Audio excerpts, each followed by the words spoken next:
Okay, so today we will be building a EKS cluster using custom VPC and EKS node groups, and all will be created via Terraform.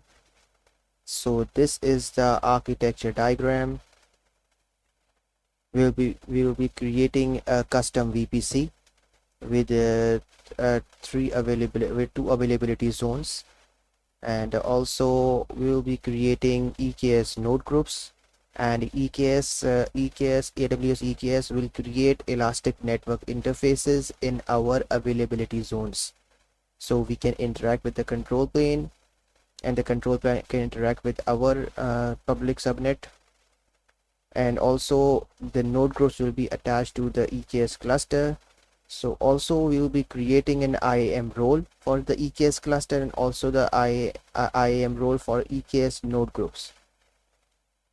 So let us go to our VS Code and let's check out the Terraform manifest files. So here we are in the provider block, where we are providing it with the AWS provider, and the region is set to US East 1. The AWS region, environment, the local values. This is the Terraform TFRs,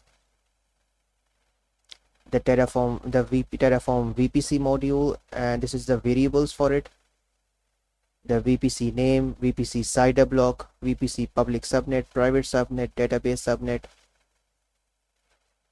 This is the VPC module, where we are providing it a VPC module, the version, the name, CIDR, availability zones, public subnet, private subnet, database subnets.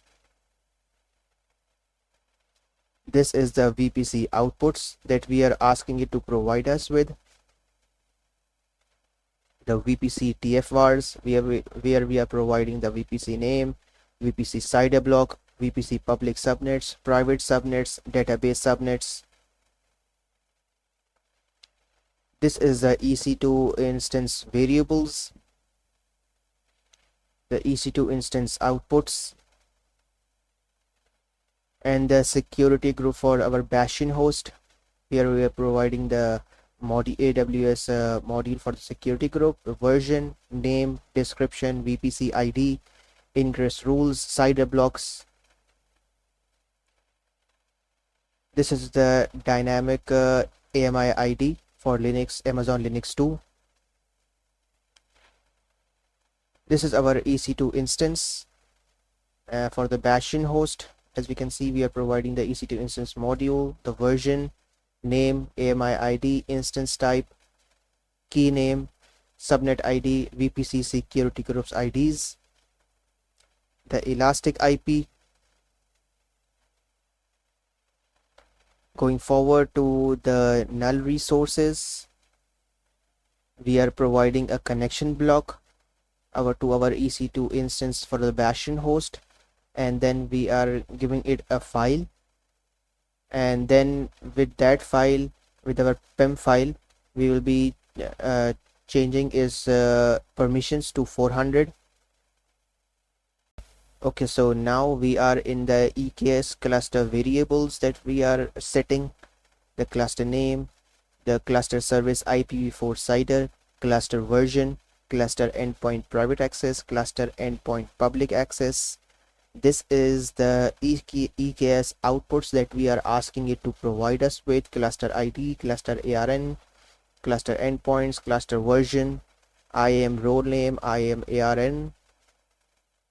And this is the IAM role for the EKS cluster, where we are creating a role and then providing a policy, assume role policy, STS assume role. And then we are attaching a role here, and also attaching a policy, the Amazon EKS cluster policy, which is an Amazon managed policy. Secondly, this is the second policy that we are attaching to our role that we created here, and this role is for the Amazon EKS VPC resource controller. I've also added why it was needed and what this policy is trying to attain.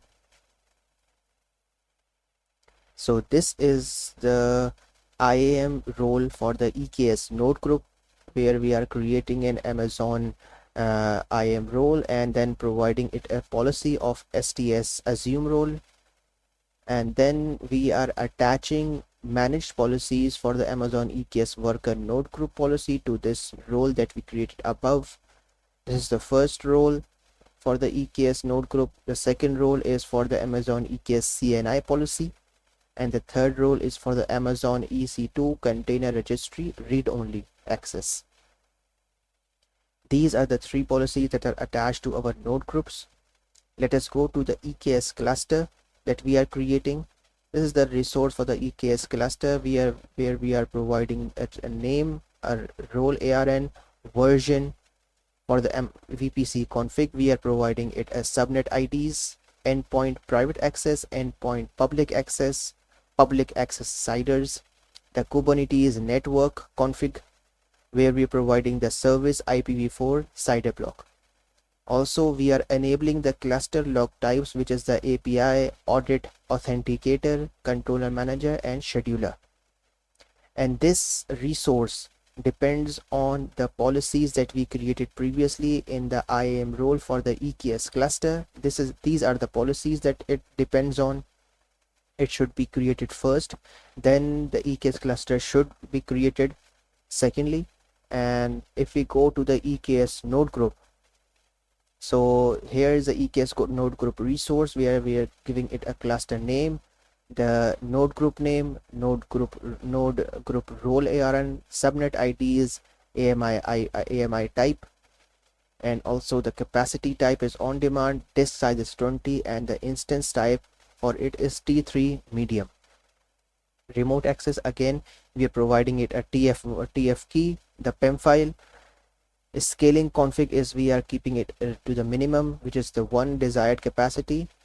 Minimum size is 1, and also the maximum size is set to 2. For the update config, we are giving it a max unavailable percent of 50.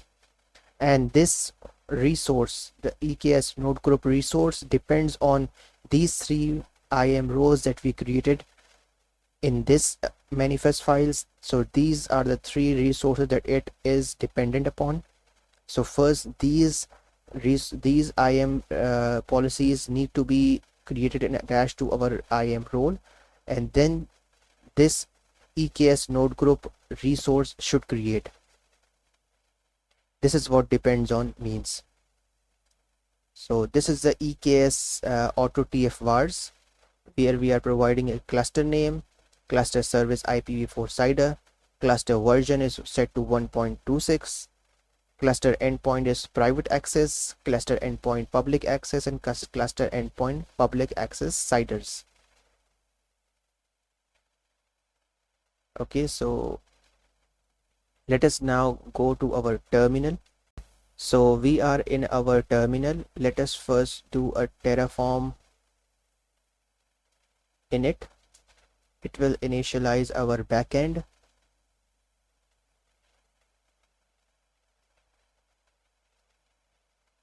So the Terraform has been successfully initialized.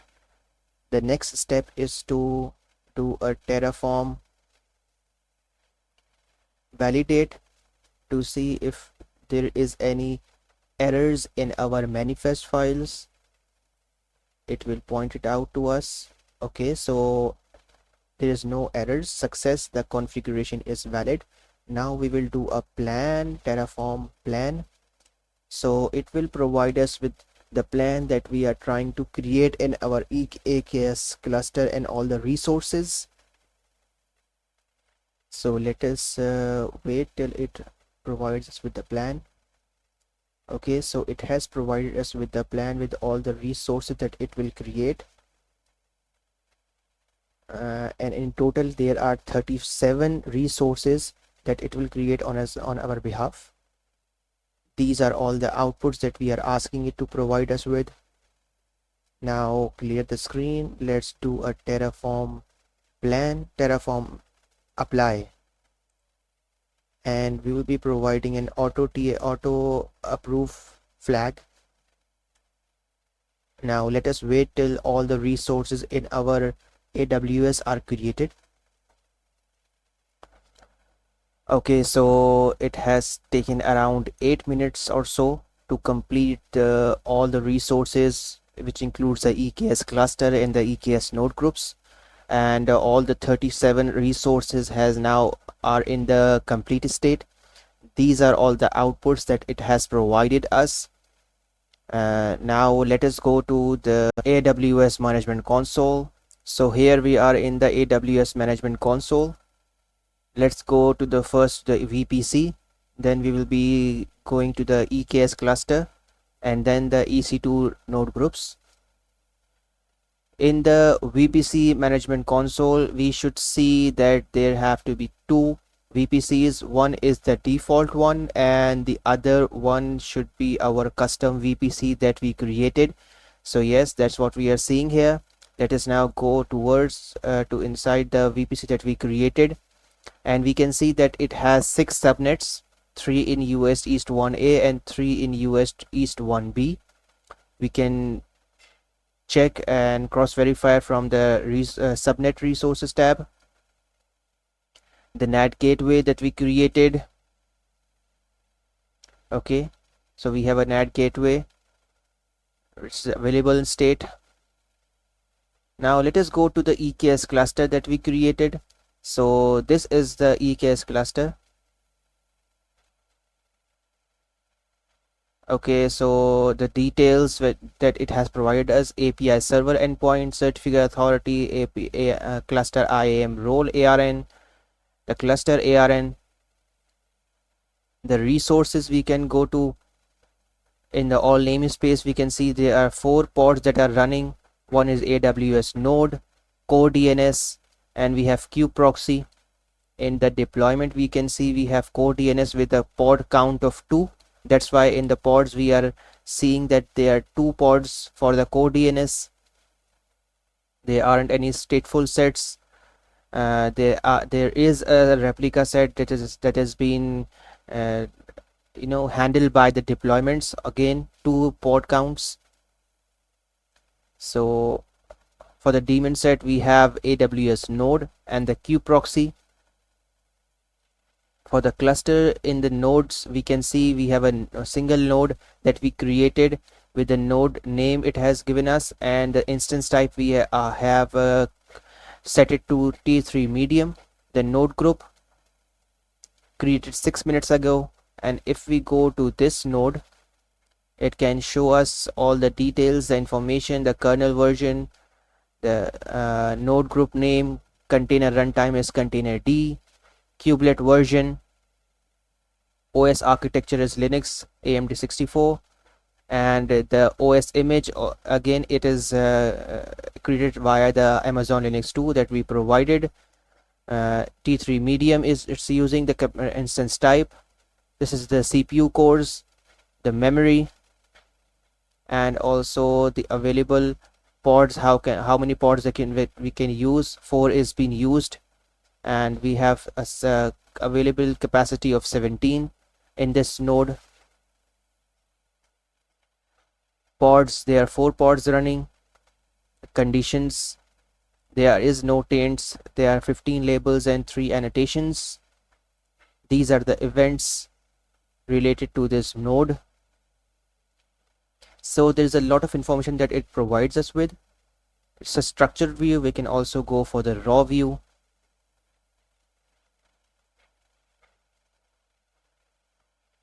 Okay, we are in the EC2 Management Console, and let's go to the instance that are running, and we can see we have a Bastion host, and also we have a T3 medium that is the node group for the T3 medium for our EKS node group, and we can cross verify by our instance ID. If you see, we have an instance ID of 66A19. We can go here and we can cross verify. Here is 66A19. So I think that's pretty much it now. So let us go and do the last thing for our terminal here. and I will do a Terraform apply, not auto approve, but this time we will be destroying it with the auto approve command. Okay, so that's pretty much it. Thank you.